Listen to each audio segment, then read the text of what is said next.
I ছেলে, এদিকে আসো। ম্যাডাম আপনি একটু দাঁড়ান, আমি দৌড় দিয়ে বাইকটা নিয়ে আসতেছি। বাইক নিয়ে আসবো কেন? মানে আপনি আমার বাইকের পেছনে বসে বাসায় যাবেন এই জন্য ডাকছেন না? স্টুপিড! তুমি আমার স্টুডেন্ট, আমি তোমার বাইকের পিছনে কেন উঠবো? আচ্ছা একটা কথা সত্যি করে বলো তো, তুমি কি ভার্সিটির কোনো ম্যাডামের সাথে প্রেম করতেছো? এখনো কোনো ম্যাডামের সাথে প্রেম করতে পারি নাই, তবে ভবিষ্যতের কথা বলতে পারছি না। ভবিষ্যৎ বলতে কি বোঝাচ্ছ? ম্যাডাম আপনি যে সুন্দর, যে কিউট, ভবিষ্যতে যে কি হয়ে যাবে আমি তো এখন বুঝতেছি না। থাপড়ায় তোমার গালের সবগুলা দাঁত ফালা দিব। তার সাথে তুমি কি বলতেছো? হ্যাঁ, আমি তোমার ম্যাডাম, তুমি আমার সাথে এইভাবে কিভাবে কথা বলতেছো? আমিও তো আপনার স্টুডেন্ট, আপনি কিভাবে আমার সাথে এই ধরনের কথা বলেন যে আমি কোন ম্যাডামের সাথে প্রেম করি? ভার্সিটিতে সুন্দর সুন্দর মেয়ে থাকতে আমি ম্যাডামের সাথে প্রেম করতে যাবো কেন? আমার মনে হয় তুমি ভার্সিটির কোনো ম্যাডামের সাথে প্রেম করো, যাকে দেখার জন্য প্রতি বছর তুমি ইচ্ছা করে ফেল করে করে এই ভার্সিটিতে রয়ে যাচ্ছ। বিশ্বাস করেন আমি কোনো ম্যাডামের সাথে প্রেম করি না ম্যাডাম। ও আচ্ছা, তার মানে নিশ্চয়ই তুমি এই ভার্সিটিটা দখল করার জন্য প্রতি বছর ইচ্ছা করে ফেল করে করে এই ভার্সিটিতে রয়ে যাচ্ছ, তাই না? কি বলেন ম্যাডাম, ভার্সিটি দখল করার চিন্তা ভাবনা করবো কেন? উপরওয়ালার মেয়ের বাড়িতে টাকা পয়সা শহর সম্পত্তি সব আছে, শুধু মেধা নাই, এই জন্য পাশ করে ভার্সিটি থেকে বের হতে পারতেছি না। সত্যি করে বলো তো, তুমি পড়াশোনায় ভালো না এই কারণে প্রতি বছর ফেল করতেছো, নাকি অন্য কোনো কারণ আছে? ম্যাডাম আমি পড়াশোনায় খারাপ এটা তো একটা কারণ আছেই, কিন্তু আরো একটা কারণ আছে, ওই জন্য পাশ করতে পারতেছি না। কি কারণ? স্টুডেন্ট লাইফটা এত মজার, এত আনন্দের, আমি চাই না আমার জীবন থেকে আনন্দ হারায় যাক। আমি যদি পাশ করে চলে যাই, এই ইউনিভার্সিটিতে এত সুন্দর সুন্দর মেয়ে আসে, তাদের তো দেখতে পারবো না, একসাথে 4-5 জনের সাথে প্রেমও করতে পারবো না। তাছাড়া পাশ করলে মা বলবে যা চাকরি কর, বিয়ে কর, ওই ঝামেলায় যেতে চাই না। এই জন্য স্টুডেন্ট লাইফে আসি, মজায় আসছি, আনন্দে আসি, বিন্দাস আসি। এই আনন্দ তোমার বেশি দিন টিকবে না। কেন ম্যাডাম? তুমি মতিঝিল আইডিয়াল স্কুলে পড়তা না? জি ম্যাডাম। তোমার সাথে একটা মেয়ে পড়তো না, তাবাসসুম? খুব ভালো ছিল পড়ালেখায়, তোমাকে খুব পছন্দ করতো, অনেক ভালোবাসতো তোমাকে। তুমিও তার সাথে অনেক দিন প্রেমের নাটক করে তারপর সুন্দরী একটা মেয়েকে পেয়ে ওকে ছাকা দিয়ে চলে গেছো। তো চাকা দিব না, কি করব? ওর চেহারাটা খুব খারাপ ছিল ম্যাডাম, আর তার চেয়ে বড় কথা ও আমার থেকে লম্বা ছিল। ওর সাথে যখন আমি হাঁটতাম তখন সবাই আমাকে বাটুল বলতো, এই জন্য লজ্জায় ঘৃণায় অপমানে ওর সাথে ব্রেকআপ করে ফেলছি, আরেকজনের সাথে প্রেম করছি। কিন্তু ম্যাডাম আপনি এত কিছু কিভাবে জানেন? কারণ তাবাসসুম আমার বড় বোন, আর তুমি হচ্ছ আমার বোনের প্রতারক এক্স, আর আমি তোমার টিচার। ভার্সিটিতে আমার সময় তো ভালোই কাটবে, কিন্তু তোমার কপালে যে কি আছে সেটা তুমি বুঝো। ম্যাডাম তো কি বলে গেল? ম্যাডাম তো ম্যাডাম না রে, ম্যাডাম আমার এক্স এর ছোট বোন, যারা আমি ধোকা দিছিলাম। হায় আল্লাহ, এক্স এক্স মানে তো ক্রস, ক্রস মানে তো কাটা। ম্যাডাম তো তোরে কাইটাই ফেলবো বন্ধু। একদম কি হলো? মাথা ঘুরতেছে।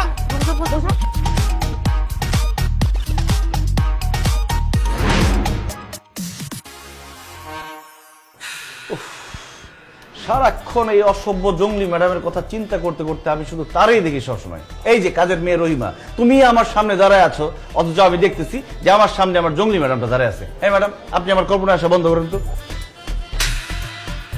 এবার বুঝতে পারছো? কল্পনায় না, বাস্তবে আমি তোমার সামনে দাঁড়ায় আছি। জি ম্যাডাম বুঝতে পেরেছি। গুড ইভিনিং, ভালো আছেন? আমি জঙ্গলি তাই না? না ম্যাডাম, আপনি তো অনেক সুইট। আমি জঙ্গলি, আমার 14 গোষ্ঠী জঙ্গলি, জঙ্গলে আমাদের বসবাস। আমি অসভ্য তাই না? ছি ছি ম্যাডাম কি বলেন? আপনি সভ্যতা, আপনি ভদ্রতা, আপনি শিক্ষিতা, আপনি মমতা। অসভ্যতা আমি, তাহলে ম্যাডামটা কি অসভ্য বলে? যাই হোক, এইসব হিসাব আমি তোমার সাথে পরে করছি। তোমার মা বাসায় আছেন? জি। ওনার সাথে আমার জরুরি কথা আছে। কি ব্যাপারে ম্যাডাম? আমি খোঁজ নিয়ে দেখেছি তুমি ভার্সিটির গত 2 সেমিস্টারের সেমিস্টার ফি দাও নাই, সেই ব্যাপারে তার সাথে আমার কথা আছে। খবরদার ম্যাডাম, ভুলেও আমার মায়ের সাথে এই ব্যাপারে কথা বলবেন না প্লিজ। কেন? কারণ ম্যাডাম আমি মার কাছ থেকে সেমিস্টার ফি, বেতন, টাকা পয়সা যা লাগছে সব দিছি, কিন্তু জমা দেই নাই, খাই বলছি। এখন আপনি যদি বলে দেন যে বাসা থেকে টাকা নিয়ে আমি ভার্সিটিতে জমা দেই নাই, খাই বলছি, তাহলে আমার মা আমার হাত খরচ, মোবাইল খরচ, বাইকের খরচ, শপিং খরচ সব বন্ধ করে দিবে, আমি না খেয়ে মরবো। আচ্ছা, তা তোমার মাকে এইসব কথা না বলে আমার কি লাভ? ম্যাডাম মা তো আমাকে সেমিস্টার ফি আবার দিবেই, সেটা তো আমি ভার্সিটিতে জমা দিব না। আমি আপনি 50-50 ভাগ করে নিয়ে যাব, পার্টনারশিপ। একে তো তুমি মনে মনে কল্পনায় আমাকে গালি দিছো, ভার্সিটির সেমিস্টার ফি দাও নাই, বেতন দাও নাই, এখন তুমি নিজের ম্যাডামকে ঘুষ দেওয়ার কথা বলতেছো। তোমার মাকে সবকিছু তো আমার বলতেই হবে। এতক্ষণ যে আমাকে গান শোনালা, সেই গান তাকে আমি শোনাবো। শোনো। আল্লাহ রে, আমি শেষ। এখন কি বাসায় থাকবো নাকি পালাবো? না, বাসা থেকে পালালে শাস্তি ডবল।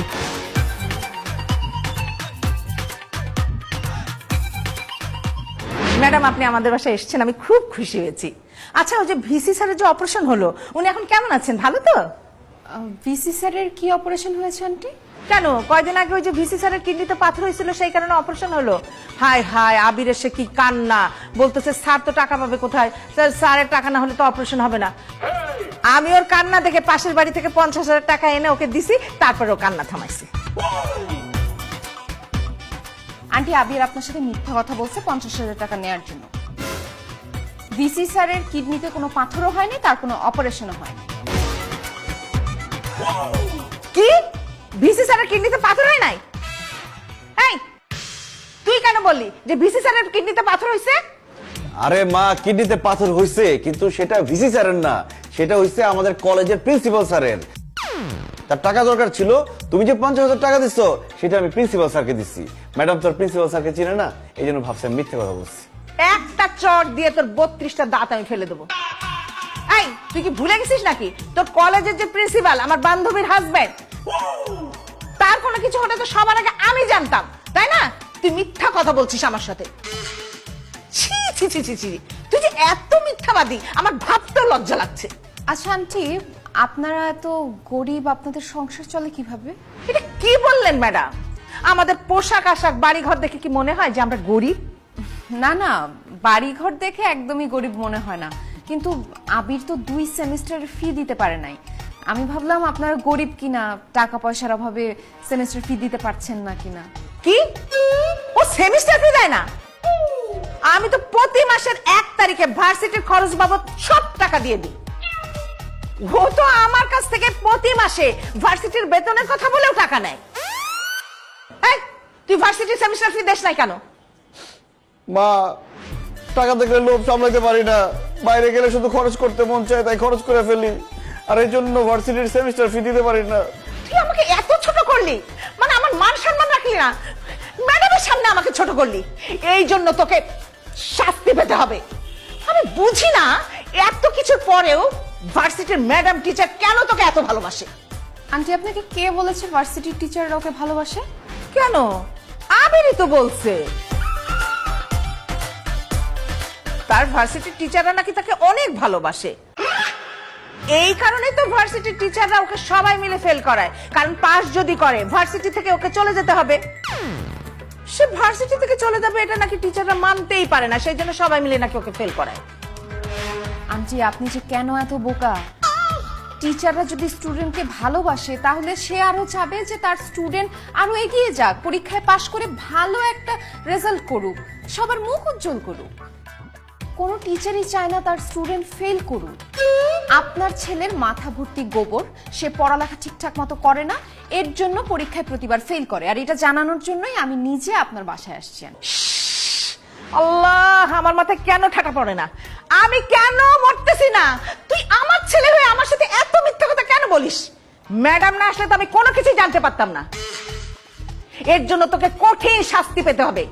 আজকে থেকে তোর হাত খরচ, মোবাইল খরচ, বাইকের তেল খরচ, শপিং খরচ, এমনকি খাওয়া দাওয়া পর্যন্ত বন্ধ করে দিলাম আমি। মা, এবারের মতো আমাকে মাফ করে দাও।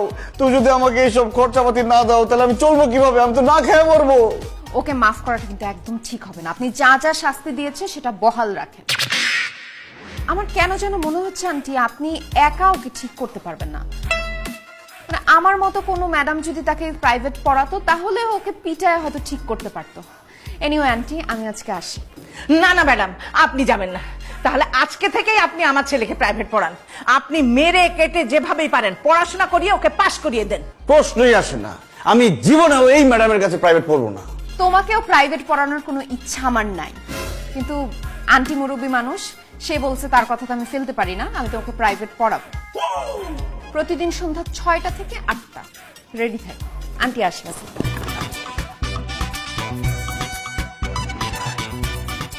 এই ম্যাডামের কাছে প্রাইভেট পড়বো না, উনি ভালো না, ওনার থেকে আরো ভালো ভালো টিচার আছে, ওনার কাছে পড়বো। একটা চড় দিয়ে দাঁত ফেলে দেবো।